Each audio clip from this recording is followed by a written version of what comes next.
Welcome to Raiders Fan Radio. This is your Uncle Mosh coming to you from the Dago Dungeon. Join us as Raider Nation takes a lighter side journey with the worldwide fans of the dark side. Okay, we're back. Look left, look right. Bolitnikov, a leaping pass. Touchdown! We miss you, we love you, and we'll see you in the Hall of Fame. When you have great coaches, then after you have great coaches, you get great players. You have a great organization, and you tell them one thing: just win, baby. Intercepted by Khalil Mack. Touchdown! Raiders! The Oakland Raiders have scored on the most zany, unbelievable, absolutely impossible dream of a play. Well, I love this team. I think this team can win.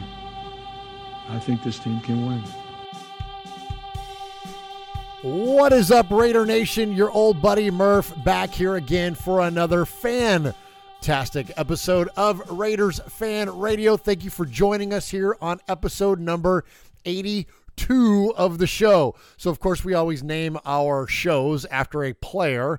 And when you think of number 82 for the Raiders, not a ton of names come to mind, but there's one that definitely jumps out to me, and that is James Jett, who was a wide receiver for the entire length of his career with the Oakland Raiders, which started in 1993 and went through to 2002. Very much a Los Angeles Raider, and with the amount of LA Raider influence we've had here on the show lately, very fitting, and including this episode, which you'll hear later, a lot of LA Raider influence going on here lately in Raiders Fan Radio. But anyways, back to James. So he was a track and field star, right? So the name Jett was perfectly applicable to not only his athletic ability, but his playing style. He was the epitome of the type of wide receiver that could blow the top off a defense. He was a 7-time All-American in track at West Virginia University before making his way over to the Raiders as an undrafted free agent. We know how much Al loved his speed, right? And so having him matched up on the opposite side, Timmy Brown, was a pretty lethal combination for the Raiders back in the 90s. And was something interesting about James Jett and Timmy Brown, for that matter, is that they are the two guys that carried over their careers from the Los Angeles Raiders to the Oakland Raiders through to the Super Bowl number 37 against the Tampa Bay Buccaneers. So there's only two guys that did that, Timmy Brown and James Jett. So James Jett finishes his career with the Raiders as the 8th leading receiver in all of Raiders history. And here's a fun little soundbite. Denver play fakes it, sets up, looks deep, lofts it deep, down the right side for James Jett. He beat his man, complete inside the 5, touchdown Raider. So that was from the 1993 wild card game, if you guys remember that, when we beat the crap out of the Broncos. And that was a second scoring play for the Raiders. I forget what the first one was, but the second one went to James Jett, and that was a 56-yard bomb from Jeff Hostetler, who you'll have to see comes up later on in today's show. Surprisingly, comes out later in today's show. But anyways, thank you again for joining us here in Raiders Fan Radio. Just Murph today. I'm dangerously close to recording a podcast selfie, but thankfully we have a fantastic interview later on in the show that you're going to love. Somebody that I've wanted to get on the show for a long, long time. And finally, our schedules were able to link up. And in fact, we actually shared another collaboration on his channel, which you're going to hear plenty about later. But anyways, we're going to talk to Mikey Rader, the guy that is the founder and proprietor of Raider Central, famous in Raider Nation as far as doing YouTube videos and the shows that he hosts over on his channel at Raider Central. And again, we've had an awareness of Mikey for a long, long time, been fans of his for a long time. And so very thankful to get him here on this episode of Raiders Fan Radio. And that is the majority of the show you're going to find is my interview with Mikey, and it was great. So we're going to let that thing kind of stand alone and hope you all enjoy the conversation as much as I had having it with him. But before we do that, we do want to get to a couple of things today. Of course, and we always start off with Uncle Mosh telling you how you can get in touch with us. Hey, boys and girls, this is Uncle Mosh. That's right. Somebody actually claims Sonny and Murph. These two. Check them out on their website, RaidersFanRadio.com. You can friend them on Facebook at Raiders Fan Radio, or you can like their fan page at Raiders Fan Radio Podcast. Hey, I don't tweet. I don't even know how to use a Twitter, but they do. You can tweet them at Raiders Fan Radio. Call them. Leave a voicemail if you want. Go old school. 909-345-3346. That's 909-345-3346. Hey, do this. Please subscribe and rate Raiders Fan Radio on iTunes. You can listen to the show on all podcast services like Stitcher, TuneIn, Podcast Addict, and many, many more. Okay, am I done? Did I say all the stuff I was supposed to say? All right, I'm out of here. Gosh, we need to update that because as of today, Uncle Mosh now not only has a Twitter, but he has a Facebook profile that you can find Uncle Mosh. You can find his Twitter's Uncle_Mosh, and you can find him there, and then you can just, I'm sure, search Facebook, however you search Facebook, to try to find Uncle Mosh, Raiders Fan Radio. But the funny thing is, so he created this thing, and I think he's tweeted maybe twice. It's been around for a couple of weeks now, and so, but I think he has been liking and responding to a few things. But anyway, so hit up Uncle Mosh there as he's twitting. All right, so speaking of social media, so we had a contest where we were looking to get our Facebook listener page up to 3,000 likes. Well, thankfully to you all, not only did we hit that number, but we blew on past it. I think it's already like 3,055 as we record today. So thank you to all of you that have liked the show on Facebook and follow us there on Facebook. That seems to be the gathering point for Raiders Fan Radio. We do dabble in Twitter, as I mentioned, and a few other things, Instagram and whatnot, but it seems to be that Facebook is where we have a majority of the interaction with Raider Nation, and certainly that's where our biggest presence is. So anyways, all that said, thank you for those of you that have liked the page. And as promised, we are going to have a gift to send out to one of our random last 50. And that person that we have selected is Melissa Dulia. So Melissa, D-U-L-I-A, Dulia, please hit us back up. We have your Facebook info, so I'll send you a message there if we don't hear from you. But, call us at the show, 909-345-3346. Send me an email, murph@raidersfanradio.com, and let us know where we can send your gift to. And if I don't hear from you, then I will definitely hit you up. But thank you to you all again, to all of you that have liked the page, and thank you to Melissa, and congratulations to her. I got to tell you, Melissa, clearly you've heard our show before, so we're kind of silly, and we like to have fun. Well, I got to tell you, when I first heard your name, or when I saw there was Melissa Dulia, it made me think of Julia Gulia from The Wedding Singer. I don't even know your last name. It's Gulia. Gulia. Julia's last name is going to be Gulia. Julia Gulia. That's funny. Why is that funny? I don't know. So Melissa Dulia, thank you for liking our page. Thank you for putting up with my immature sense of humor, and glad your first name is not Julia. Anyways, thank you to all of you, and I already said that 900 times, but you know me. I'm just thankful to you guys because I just love the Raiders, and I couldn't go in here. Well, I could go in here and talk about the Raiders all the time, but it wouldn't be any fun to do it if no one paid attention, and you guys do, and so thank you for that. All right, so we got that out of the way. So one last thing before we get to the interview with Mikey. Actually, two little things. We made up a bunch of T-shirts before our event last year for week 1 for the Raiders at Tennessee Titans. We made up a bunch of shirts to sell and give away, and we've only got a few of those left. We've been selling them on the website, and we've only got a few left. So if you've got someone out there, the significant other that you've been saving up and you've been waiting for the right opportunity to get them a cool gift like a Raiders Fan Radio T-shirt, now's the time to do it because there's only a handful left. We kind of zhuzhed up our logo a little bit. We kind of cleaned it up and added a little more pop to it. And so we're going to make up a new round of shirts with the new T-shirt or with the new logo. But the ones from the old logo, we'll call them the first run shirts. We're going to let that thing expire. And when we sell out, they're all gone. So if you wanted one, hit us up. Go to our website. RaidersFanRadio.com. There's a T-shirt tab there, and you'll see there's a lot of our good friends of the show that have purchased and worn their T-shirts. Max from San Diego is on there wearing his shirt. Ted Wynn is on there. Emiliano, Big Raider Trucker, is on there. Plus me and Uncle Mosh and Sonny and Greg from Tennessee. And there's a bunch of people on there wearing the shirt, so you can get a good look at them. And so grab one of those while they're still out there. There's just a handful left, and then I'll let you know when we get the new shirts made up, probably before the season starts this year. All right, so then one last thing before we get to the interview with Mikey. The return to excellence. Man, this has turned into a much bigger thing than I expected it was going to. This audio documentary of the year 2000 of the Raiders, not only a lot of play calls and a revisit from Greg Papa, but also clips from John Gruden and from player interviews and whatnot. So this audio CD that I found that I've had for a long time, and I started playing clips of it, and the response has been awesome. I mean, you guys are into it, and so I'm going to keep them coming. I've started posting them up on our YouTube channel, so you can go to Raiders Fan Radio YouTube, and you can see and hear the first 3 or 4 cuts, I guess. It's the first 3. It's the first 2 weeks, so there's 3 total on there. It's the introduction, then it's week 1 and week 2.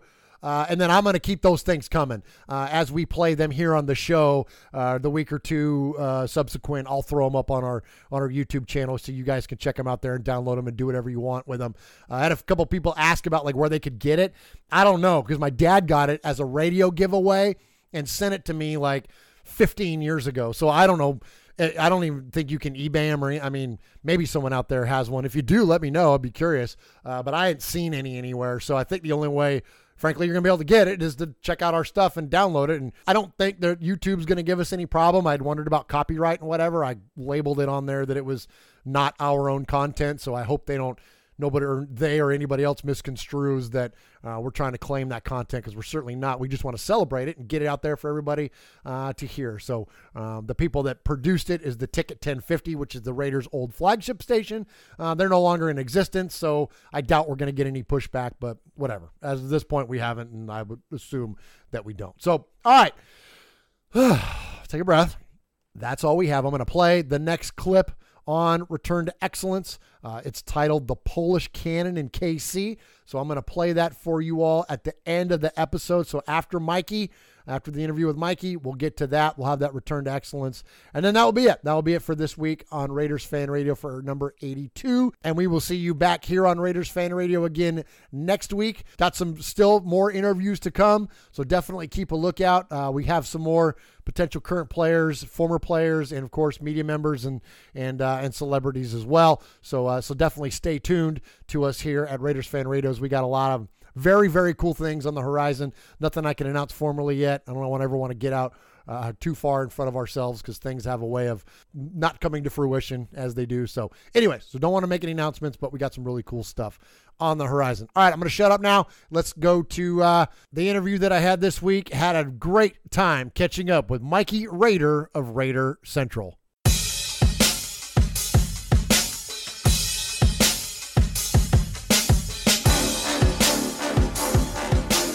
All right, Raider Nation, he is an actor, writer, producer, director with a long list of major motion picture and television credits. He has starred alongside some of the biggest names in Hollywood, and most importantly, though, for the terms of our show, he is a diehard Raider fan and longtime host of numerous Raiders online shows, including the Raiders Roundtable, Raider Rants, the Raider Central Talk Show, and Inside the Raider Nation. He is one of the OGs when it comes to Raiders fan-generated content, and we are so thankful to welcome the one, the only, the proprietor and creator of Raiders Fan Central, Mikey Rader. Mikey, welcome to Raiders Fan Radio. Ooh, thank you very much, Murph. I'm actually really, really excited to be on Raiders Fan Radio. You guys are awesome. Well, I appreciate you saying that. And, Mikey, Jay Moore's one of my favorite comedians, and he says on his podcast often, Don't be the best at what you do. Be the only one that does what you do. And before we get started, my man, I just want to recognize you as a true original. You're one of the ones that, really started this fan-generated thing. You are the only one that represents the way that you do and what you do and the content you put out there. And the rest of us are just kind of chasing along, man. And I just want to recognize that. And kudos to you, man, for the stuff that you do. Thank you. I can't believe you pulled out a Jay Moore reference there. Let's be honest. He ain't working right now. So whatever he was doing was not very good. Plus, He often liked to frequent the strip clubs. Let's just say that. Uh-oh. And I've seen him in my neighborhood quite a few times. All right. Late at night. Okay. I appreciate being referenced with Jay Moore. Well, he's still got his podcast at least, right? So I still listen to his podcast, which is good. Does he?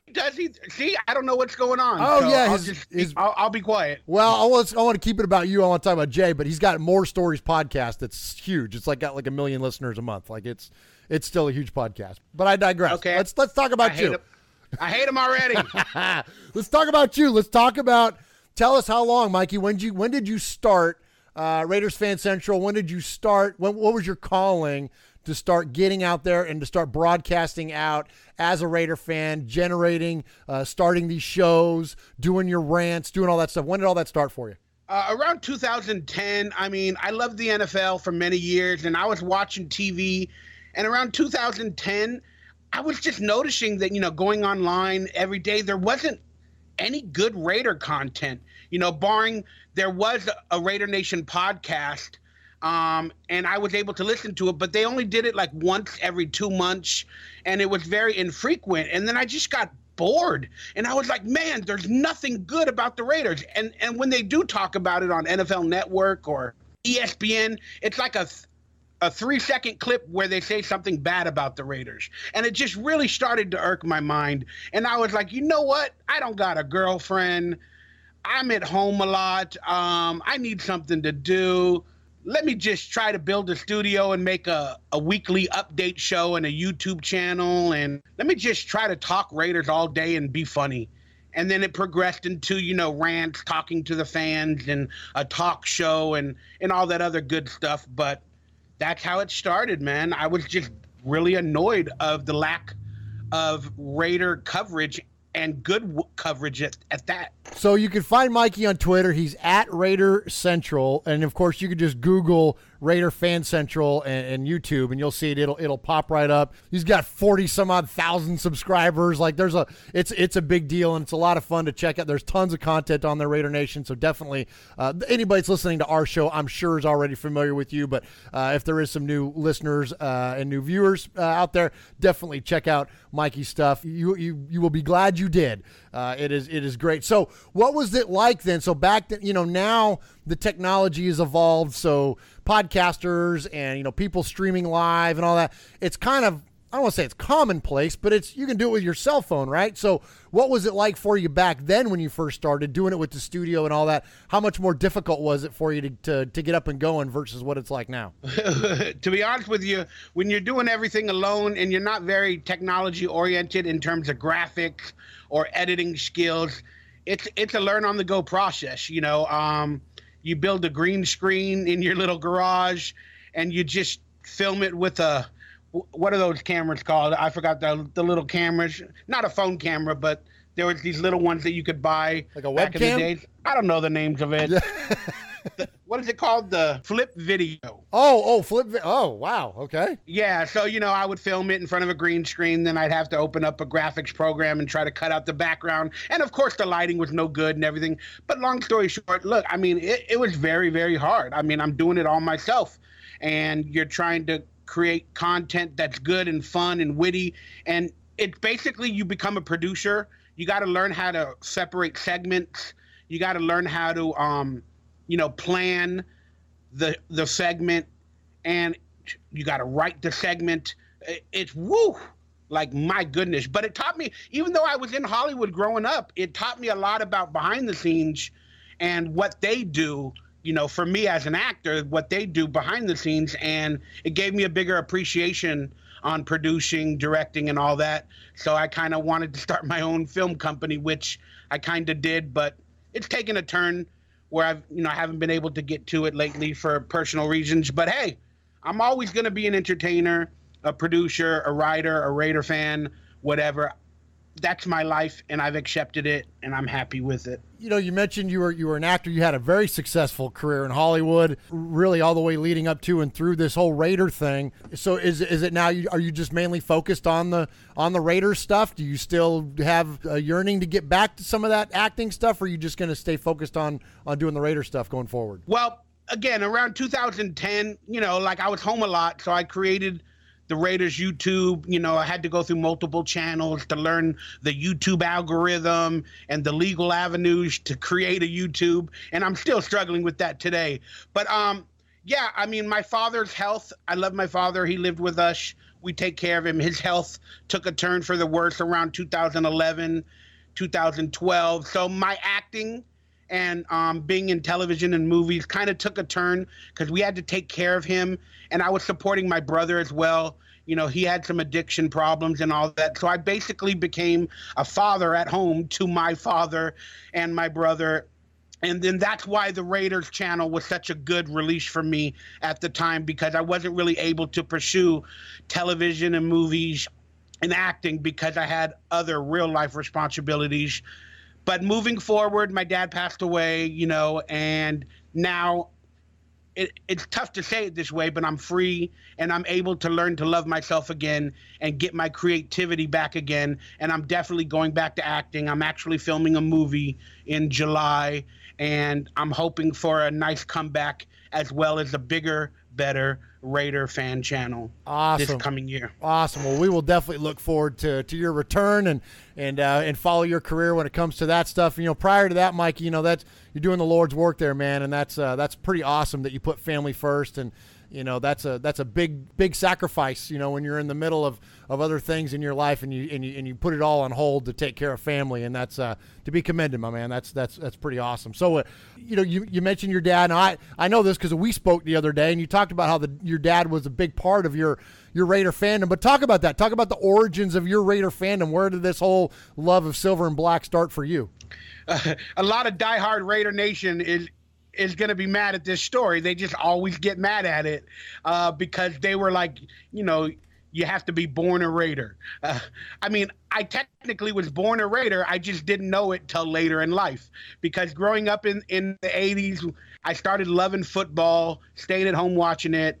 All I saw was Joe Montana to Jerry Rice and Ronnie Lott and stuff like that. And that's what I enjoyed, and that's what I thought I really loved. But one day, knowing that I love football and I stayed home so much, because I was the fat kid that got made fun of or bullied. And, I was just a different character. So I stayed home a lot, played with Nintendos, G.I. Joes, Transformers, you name it. My grandfather, realizing I love football, drove to my house one day, and my grandfather says, "Let's go." It was a Sunday, and I'm like, "Where are we going?" He's like, "Let's go." Then we ended up driving to the LA Coliseum, and we watched the Raiders versus the Broncos in a final season game where they had to win to go to the wild card in the playoffs. I believe it was 92 against the Denver Broncos themselves. So they had to beat the Denver Broncos in the final week to face the Denver Broncos in the wild card round of that season. And he bought me a foam finger, a hot dog. I cheered. The Raiders won. It was just fun. I went home, celebrated. I had a great day. I watched live football for the first time in my life. And then about 32 to 36 hours later, my grandfather actually passed away in his sleep. So I knew I was a Raider fan from that moment on, because that was the greatest memory with my grandfather, and I loved it. I had the greatest day of my life. Wow, that's amazing. So growing up then, first off, let me say this.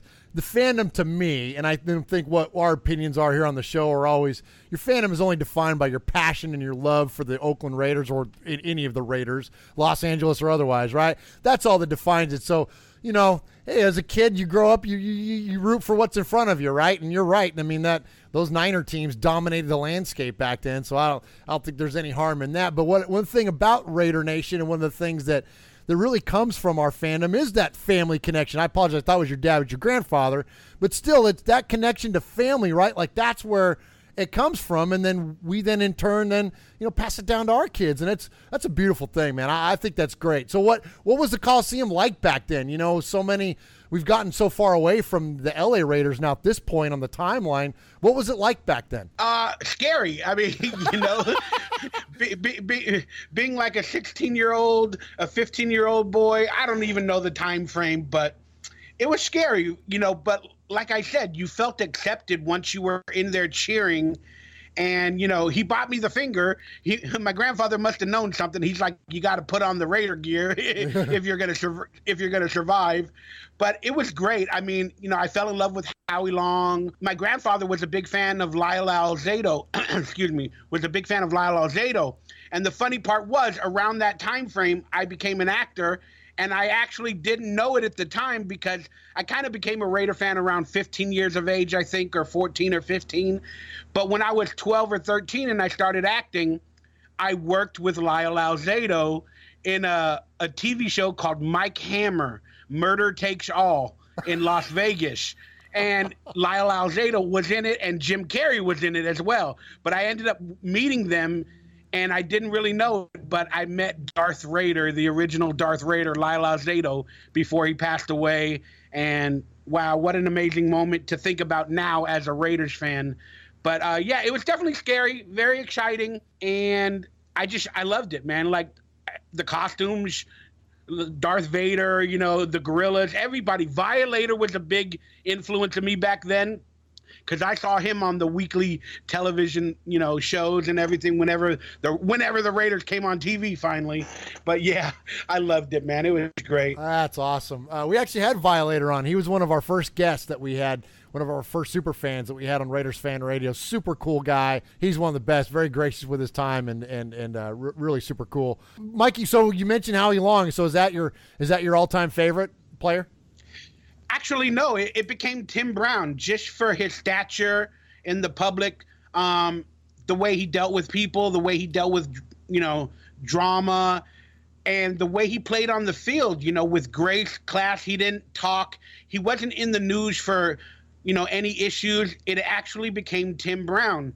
And I also found out later in life he was a conspiracy theorist type person because of the whole Super Bowl sabotage, or the theory of it, with Bill Callahan and John Gruden. And I'm a conspiracy theorist in my head as well. So it all worked out. Plus, he's a very great religious man.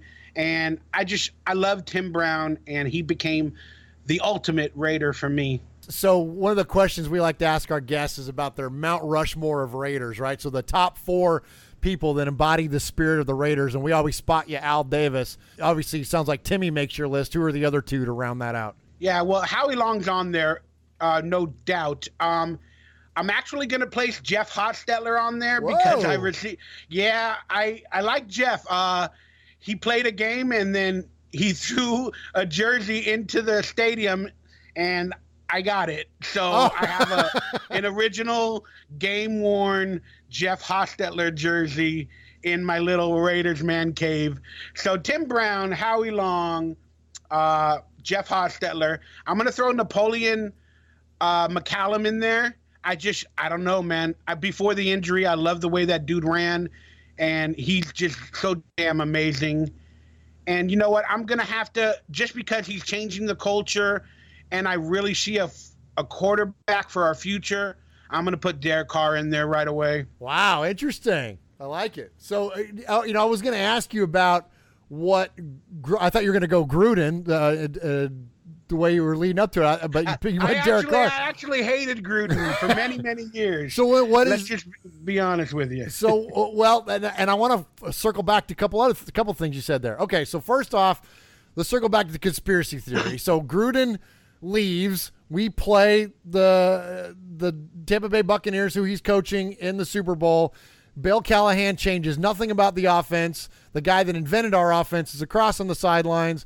The defense knows all the calls, all the audibles, all the verbiage, all the cadences, and we get absolutely shellacked in the Super Bowl.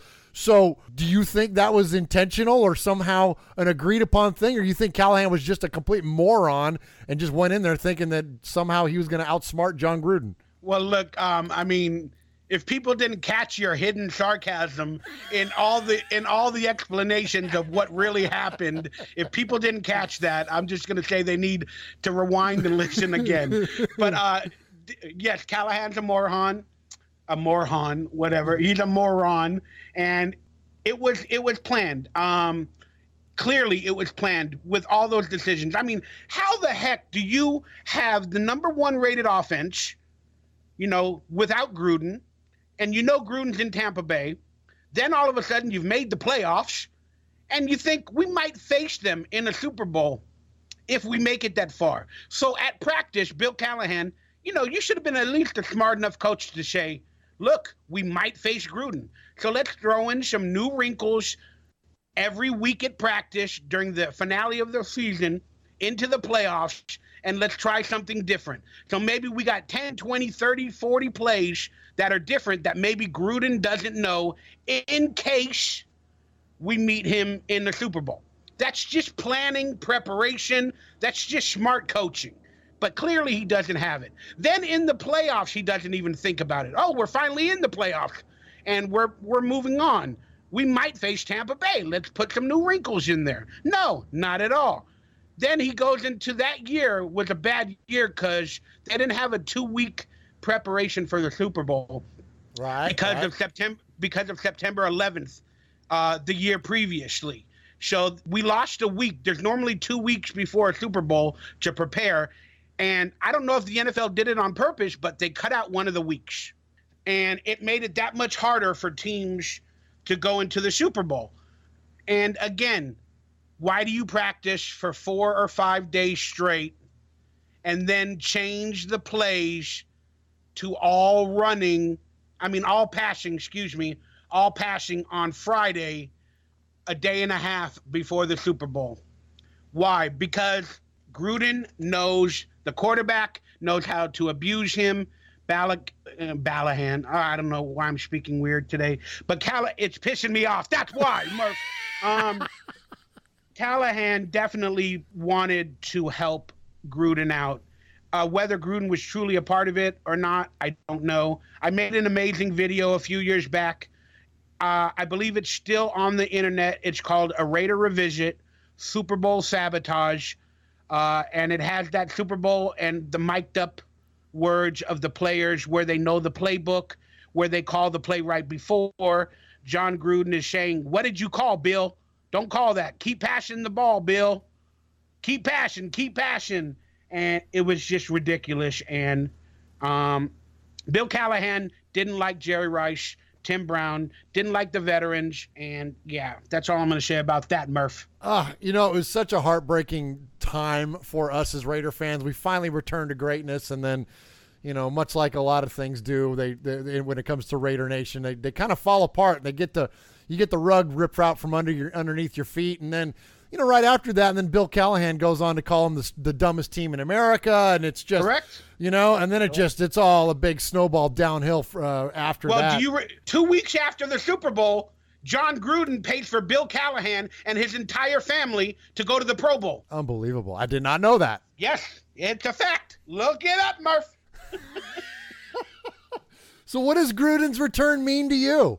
I mean, I know you got this, sore spot, obviously, and you already mentioned that Raider fans are used to losing, so we got a sore spot. And what happened the previous 2 seasons, Murph? You got me fired up, Murph. Good. What happened the previous 2 seasons? Remember they broke Gannon's arm in the playoff game, Baltimore? Tony Saragusa, I'll never forget it. Yeah, do you remember? That was after the whistle was blown. Yep. He picks up his elbow and pulls it to the side, breaks his arm. Then we got the tuck rule. Okay, how did that happen? What happened there? Watch the game again. They make a phone call.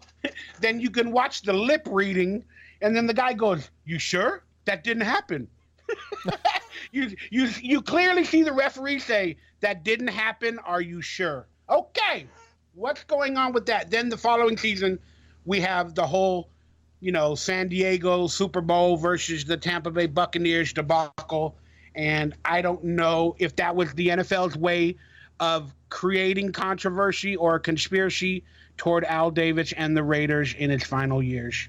Just my thoughts. I don't know if there's ever been a backroom Illuminati meeting to secretly plot against Al Davis, but I'll say this.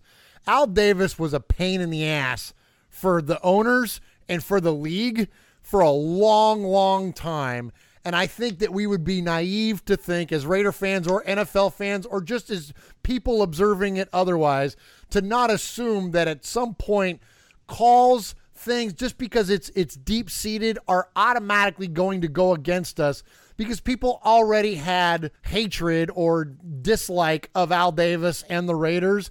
And so I don't think these things have been overt, but I think we've been on the wrong end of these things for definitely a reason. It's not without cause. I mean, he sued the league. You know what I mean? They don't like that. Do you think the NFL's rigged? Murph, do you think the NFL's rigged at all? No. On certain occasions? Well, no. Now, see, now you're going to get the conspiracy theorist in me come out. I don't think it's as much as it used to be, but when you look at, okay, let's just use an old example and a new example. So the old example would be the Heidi Bowl, or even you could say the Immaculate Deception, right? Just a little while after that. But the Raiders have had these calls going and things working against them for a very long time, all the way up until the freaking stupid, note card this last year. It's like, just when you think that it's like, all right, the technology's evolved, Al Davis has passed away, like we're finally starting to move past it. Nope, here it comes. Now we got a freaking note card. Never before and never since. You see that? But we did, and it worked against our Raiders. It's goofy, Mikey. So that referee's name is Gene Steratore, and he was in every single game that had a controversial call. The following season versus Dez Bryant, that season versus the Vikings, the Patriots, and all that. He's in every one of those games. Like, you got to think to yourself, why is he placed in those positions? Where does the note card come out? It makes no sense. Plus, it wasn't a first down. The note card was folded, and it didn't even reach. I mean, and then he smiles in the cameras. He waits till the cameras come on the field to show that. That has to be planned. It's ridiculous. Watch it. Cameras don't get on the field right there where they can film the note card. It's not from the above camera on the wires.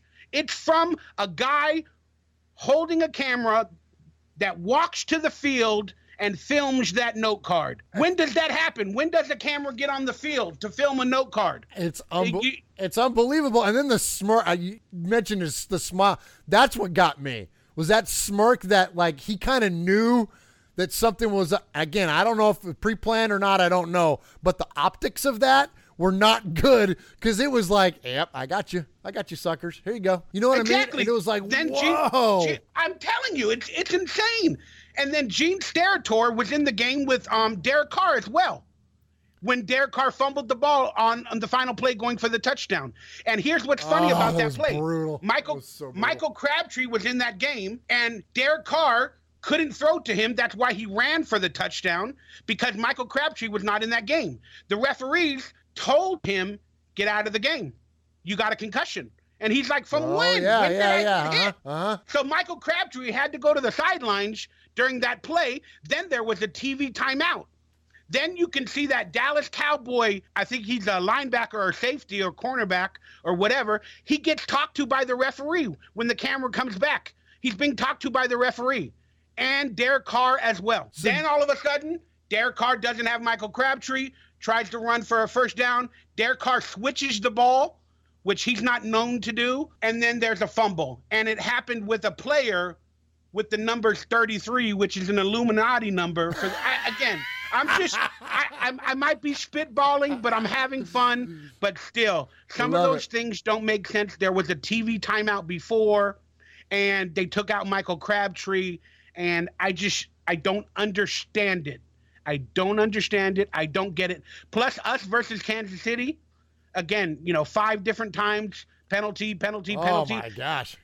In a way, maybe I'm glad for us we won that game, but maybe that was one of those conspiracy games against the Kansas City Chiefs where they wanted us to win that game. I don't know. It's very interesting to me. Well, my wife is convinced that this stuff is my wife is not a sports fan by any means at all. So she's only a casual observer at best through the prism of her husband, who's a Raider nut. And she thinks that not only our football games, but all sports are fixed of some sort. She's like, there's no way that stuff can just happen like that. I'm like, and it's hard to argue when stuff like that happens, like you're talking about. Correct. Right? So Vegas, remember the field goals at the end of the game? A couple of teams scored a field goal at the end of the game, and they're supposed to kick a field goal or a PAT, for rules, and then they don't even come onto the field, and then out of nowhere, it messed up all the Vegas odd makers. The odds were like a win by 3, and then somehow it was, they won by 2 or something like that. It's just ridiculous.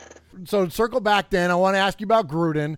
He's the darling of the NFL right now. And the Raiders are becoming the darlings of the league in the sense that they're going to have the big, shiny new stadium. Because they're going to Vegas. Because they're going to Vegas. It's entertainment. Right. Murph. And it's endorsed by the owners, which in the past, Al Davis or the Davis family has not been endorsed by where they are now. So do we finally move past all that stuff? Are we looking at a different outcome and a different response to our team now, finally going forward, a fair response? Look. Again, these are just my opinions, and they piss people off, and I apologize for that.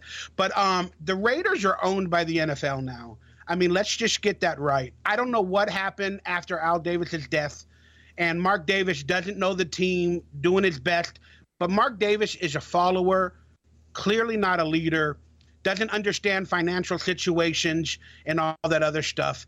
And I, in my heart of hearts, believe Mark Davis is taking out loans from the banks that run the NFL and all that other stuff to move to Vegas. And part of the team is basically gone, that Mark Davis is absolutely just a puppet for the entertainment value of the NFL moving to Vegas. And the NFL wants to go where stadiums are built without their money, with public money. So clearly that's why they wanted out of Oakland, because they couldn't get the public money. I'm sorry to say, but I think the NFL technically, if not, hidden behind the scenes, runs the Vegas Raiders now. Wow. So, all right. So again, I'll kind of ask it a different way then. So now that if we're endorsed by the league or somehow approved by the league or just in favor and good graces, does that help the Raiders? Does that lead to more success on the field in 2018? It definitely does. I mean, going back to what you said with Gruden, are we the darlings of the NFL? Yes, clearly. We're a money marketing machine for at least the next 5 to 7 years with Derek Carr, the good young players going to Vegas. We're definitely going to be the prize team in terms of the media, if we can get a Super Bowl in Oakland before we leave. And definitely the first few years in Vegas, all the money the team and the players and everybody's going to save on taxes. It's just nothing short of great for the NFL if they truly do behind the scenes own the Raiders. And we're going to get a Super Bowl in Oakland. Again, if you want to say the NFL is rigged, it's going to happen. But that's why I think we had turmoil in the previous season, was for people not to expect it. But I think we're going to get a Super Bowl championship. If not this year, definitely 2019. But I'm being honest with you. I see the Raiders going to the Super Bowl this year. I think it was all a ploy. We had one good year. We looked like Super Bowl darlings. Derek Carr gets injured. Then we have a controversial political injured year. And then out of nowhere, according to the Vegas odd makers, we're not high up there on the list. We're actually ranked 17th or something to go to the Super Bowl. And then maybe the NFL makes money off of it. I don't know, but I really see us going far this year. So who's the breakout player? Give me two guys. Who are the two breakout players for the Raiders this year and then in 2018? Lynch is going to have a Hall of Fame type number season that I just spoke about in a video the other day. And I believe Amari Cooper, Derek Carr, and I'm going to say Martavius Bryant is going to have the best double wide receiver and quarterback combination in fantasy football in the NFL in times to come. I see Derek Carr going over 4,000 yards, 30 touchdowns. I think Amari will go over 1,500 yards receiving and Martavis Bryant over 1,000, and each one of them having over 10 touchdowns each. And Marshawn Lynch, 1,000 yards and 10 touchdowns rushing. Wow. So big offensive output. So then, are we just gonna beat people up on offense and run away from them, or you think we're gonna be able to stop anybody with this ever evolving defense we seem to have? We'll be a top 15 defense. They're gonna be that much better because we finally got players and we got veterans, and I'm proud that we have veterans. Even if people didn't like that we brought back Reggie Nelson or Derek Johnson at an old age instead of Navarro Bowman or whoever, I really like that we got veterans that can tackle. They lead teams in tackling. Tahir Whitehead led the Detroit Lions in tackling. We got veterans that know how to tackle, know how to play in space, know how to teach the young players, because we can't rely on the young players doing it. We cannot. And we definitely beefed up the D-line to help out Khalil Mack if he could ever come out of contract. If Aaron Donald can get a contract as soon as possible, then we'll sign Khalil Mack as soon as possible. But our D-line is definitely going to help Khalil Mack in the double coverage as well. And it's definitely going to open up a lot of things for Bruce Irvin now that he's truly been put on the defensive line. We're excited about the pass rush. I mean, there's a lot to look forward to when it comes to that, and I think that it's interesting that we all of a sudden we have some depth. We have some depth inside and out, right? When you look at the tackles that we've added, and then of course the pass rushers, and if we hit on one or two of these guys like an Arden Key or a Mo Hurst, oh my gosh, man, our defense could be could be something to deal with, especially with all the pass rush that's already out there in the AFC West. We're certainly going to need it. So, Gruden's playing with fire, though. I mean, if you want to be honest, a lot of these picks are potential, possible injuries, possible character issues. A couple of the players we picked up in free agency, they were caught, with alcohol in the car, driving drunk, whatever the case is. But Gruden's playing with fire. But sometimes when you play with fire, you not only get burned, you also burn others as well. So I like that for the first time, Gruden has taken charge of this team, because Reggie McKenzie's draft picks have not been doing it. They have not. So I'd rather draft and get free agents for potential and possibly play with fire instead of hoping for the best and getting players that have no passion or don't really care to be there, a la the old Raiders of old, where players would come to the Raiders to get paid and end their career. Yeah, that's exactly right. Boy, Al handed out his share of overpriced contracts, right? When we look at players like Javon Walker and whatnot, I mean, that was pretty rough going there over a few years. But I like the way that you can't teach talent, right? Like, we're all going to grow up and mature, and hopefully you see some of the things that the guys like Arden Key were dealing with. They'll grow out of that stuff. That you think about. I know a different position, but same school. You look at the way Tyrann Mathieu, the things that he was criticized for coming out of college, and then all of a sudden, now he's one of the best safeties in the league, and playing on going to be an amazing defense there in Houston this year. But, so you kind of hope that for a guy like Arden Key, that the talent is there. We know he can dominate and be a great football player. So he's just got to get his head on straight a little bit. And the guys, hopefully that will come with maturity and having a good, foundation and good leadership of the Raiders. And hopefully so we'll see a player like that thrive. That's what I would certainly expect. And I think that's kind of what the Raiders are banking on, taking a risk on players like that. Don't you think? I agree. But, I mean, my issue is you say, they might not, bring that controversy or that problem into the NFL. But, I mean, I'm a skeptic. So the glass is half empty with me with Arden Key already. Why? Because, again, he got drafted late. He wanted to go earlier. He didn't. But he still got drafted into the NFL pretty high, let's say. And he still hasn't signed his contract. So you get it? Like, the controversy hasn't stopped. Just accept the contract, get into camp, get it all done so you can start meshing with your team. Rumors are that he's at OTAs and everything. And again, that's great. But still, get the contract done. Why is he holding out for money? He hasn't done anything in the NFL yet. Just let that controversy go. Because if there's a character flaw and people are talking about it, well, now him being a third, fourth round draft pick, holding out for more money, I don't know what he expects, and that might show signs of more character flaws moving forward. You know, he might play good one year and want another contract. It's the Donald Penn situation, it feels like to me. Yeah. And, and I'm not saying it's completely there with Arden Key. You know, let me cut the kid some slack because he hasn't played in the NFL. But I'm just saying, he's out to get his money before he's proven anything in the NFL yet. And, with Donald Penn, he got a contract, and then just 1 year later, I need more money. It's like, oh, my God, I'm just annoyed. That guy, man, he's a whole nother story there. I'm telling you, man, it's like hits keep on coming with that guy, man. The day that he argued with that fan in the parking lot, that was like, I'm like, really, dude? Like, you don't have anything else to do? Yeah, that's it. And what the hell are the Raiders security and the Raiders like? How are fans getting that close to them anyways? All right, it's just insecurity. I mean, the truth is we all have our insecurities, and everybody wants the love in life, and he was getting the hatred, and he fed into it.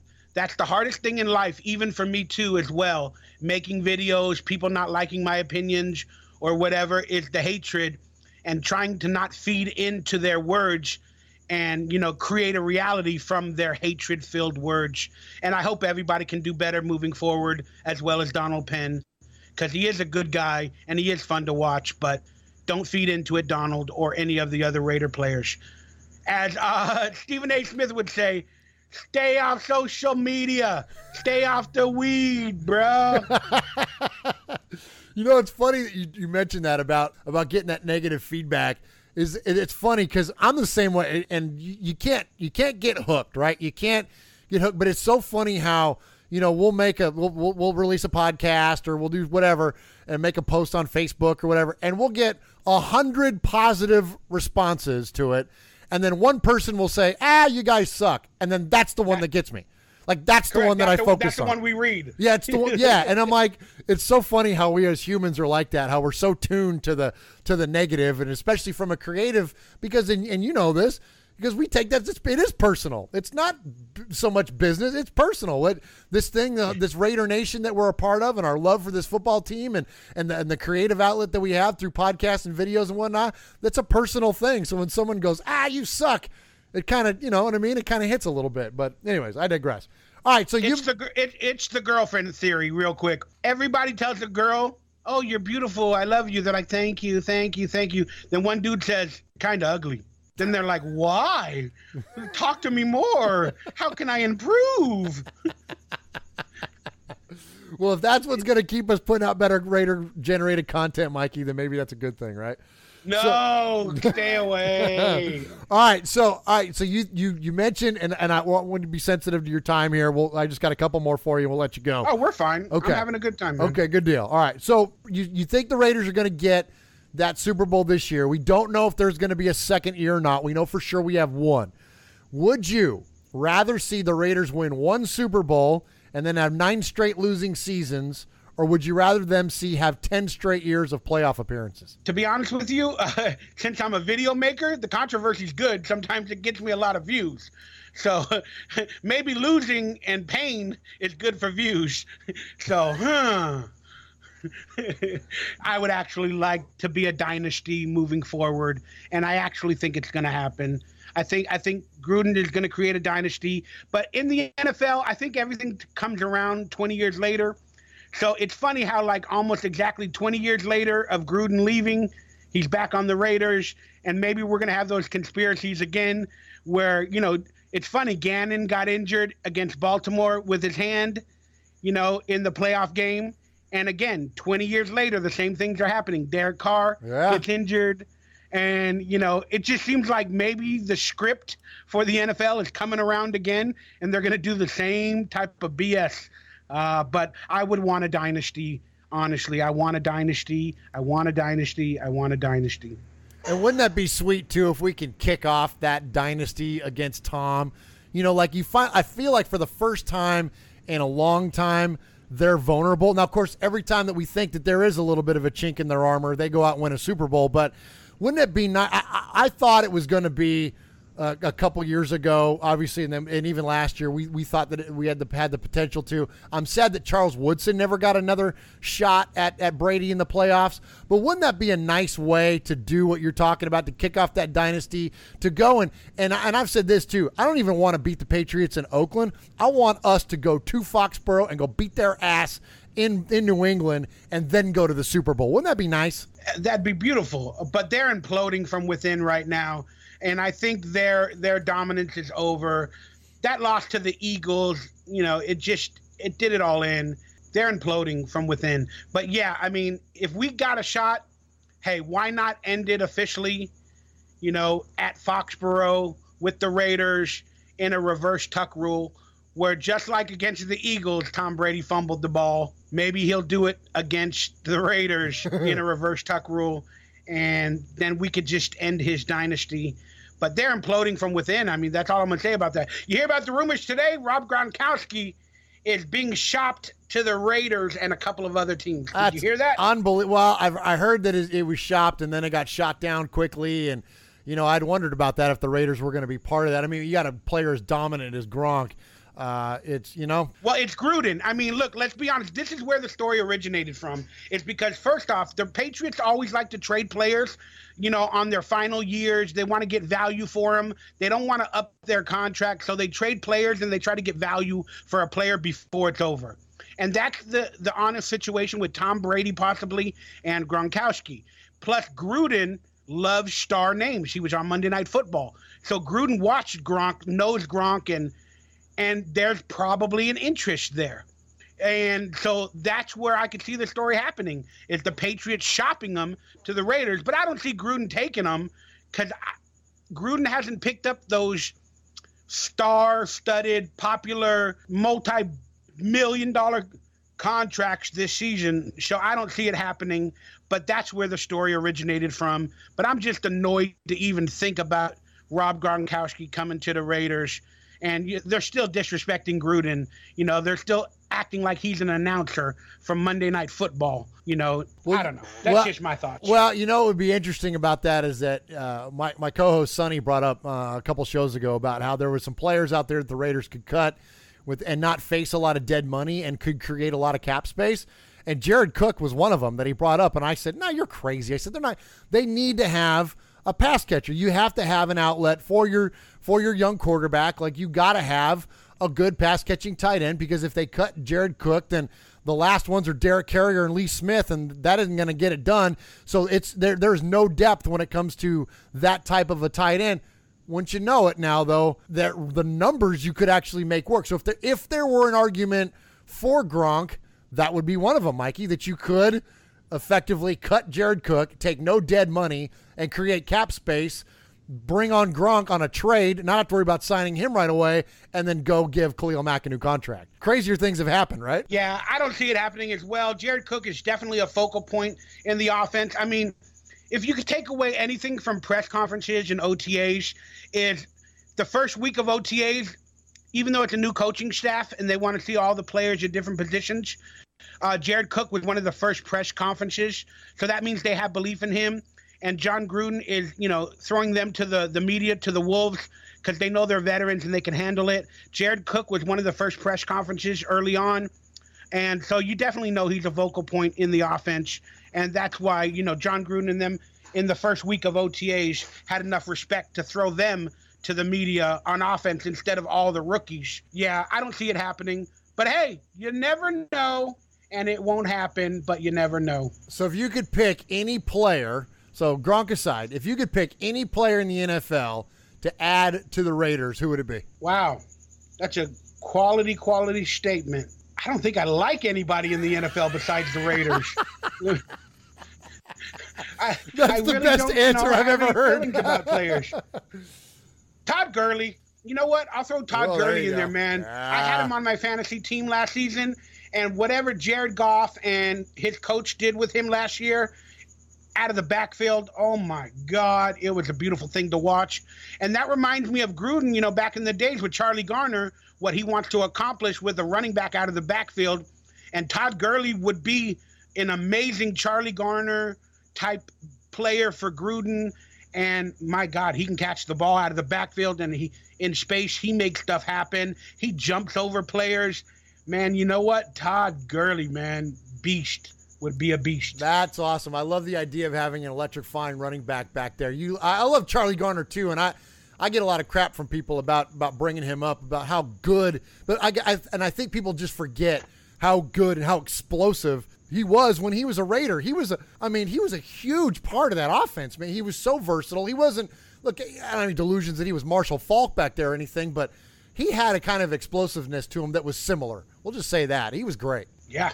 He's amazing out of the backfield and can catch the ball, create space. He can weave his way up the middle, you know. He could be a great outlet for Derek Carr if it was Todd Gurley, but he could be a great outlet for the quarterback, you know, just to throw the ball last minute off their back foot or whatever. And that's why I'm really in love with Todd Gurley. I thought he's amazing. And to be honest with you, I'm not trying to go on the 49ers bandwagon or anything, but Jerick McKinnon, I wanted him for the Raiders in free agency. I see Jerick McKinnon doing a lot of the good stuff like Todd Gurley this season, and man, I wished he would have been brought on to the Raiders if a replacement for Jalen Richard and DeAndre Washington.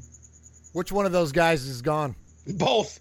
You know what? I'm gonna say it's gonna be DeAndre Washington, because Jalen Richard does have athletic ability, and he's not really an up the field runner, but that'll be Doug Martin and Marshawn Lynch. DeAndre Washington is kind of like a Martin clone, and I think Richard has the better ability because he could punt return, get out of the backfield, and possibly catch the ball if he could put it all together. But again, he's still an undrafted free agent.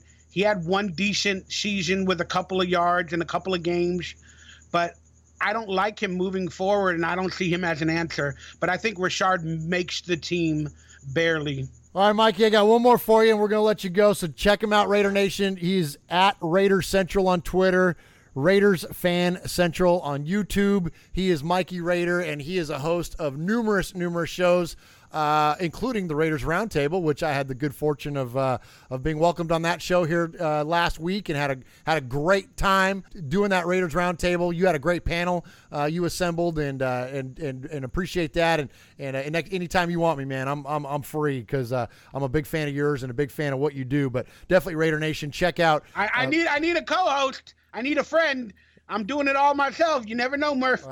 Hey, I might be free, man. Let's do it. I think that. Hey, we'll talk off air about it. Yeah, but I don't want to piss Sonny off, because you guys are an amazing duo. But you never know. Well, thank you for that. He's getting ready to have his third kid, so his podcasting time is going to be drastically reduced. So yeah, I might be free. So we'll definitely talk about that. I would love to. I would absolutely love to. But anyway, check out Mikey's stuff, Raiders Fan Central on YouTube. Definitely check him out. All right, so before we let you go, I got one more for you. Now listen, you have made a career out of giving messages to Raider Nation, but we always end our interviews by asking our guests to give a message to Raider Nation. So Mikey, what do you got? What's your message to the fans? Raider Nation, listen up. It's been a tough 20 seasons for our Raiders, but we're here now, still in Oakland, our home, our birthplace, our origin story. And we got a chance to do something this year that nobody expects. Win a championship for the city of Oakland before we become the entertainment capital team of the NFL, and before we possibly sell out our souls to Sin City. So do me a favor, Raider Nation. Get your gear on. Get your costumes, get your makeup, put on your swag, your Raider fandom swag. Go to the Oakland Coliseum, meet your family in the parking lot, eat some food, be blessed, be happy, and cheer on our Raiders this season. Win, lose, or tie, we are Raider fans and Raider Nation till we die. And I'll see you at the Super Bowl. Guaranteed. Ah, beautiful. Beautiful. Thank you. I'm available. Beautiful. For $10,000 a speech. I'm ready to run through the wall in my man cave, Mikey. That was awesome. Mark Davis, bring me in there. I'm available. I will pump up the locker room beforehand.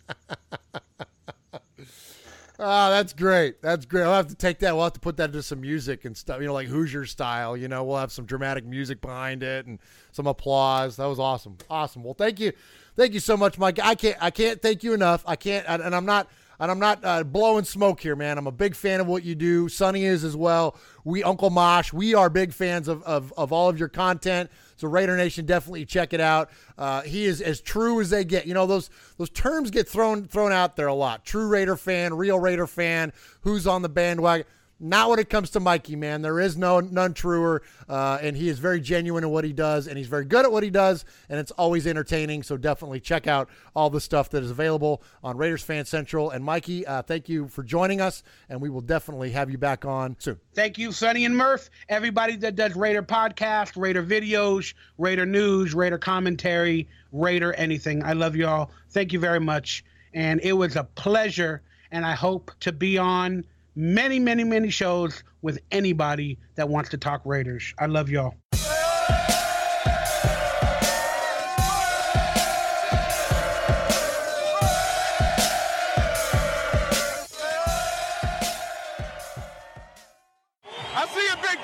The Raiders then took to the road yet again. It's going to be a good day. This time to dreaded Arrowhead Stadium, the site of the memorable season-ender in 1999, a victory for the Raiders that knocked the Chiefs out of the playoffs. This time, the Raiders wasted no time in getting on the board first. Raiders are down to the Chief 4-yard line. Rising left. Tim Brown going to move in motion, joins him left. Gannon looking left, now going to throw. He's got Kaufman blocked from Wisniewski. Touchdown, Napoleon Kaufman going into the end zone standing.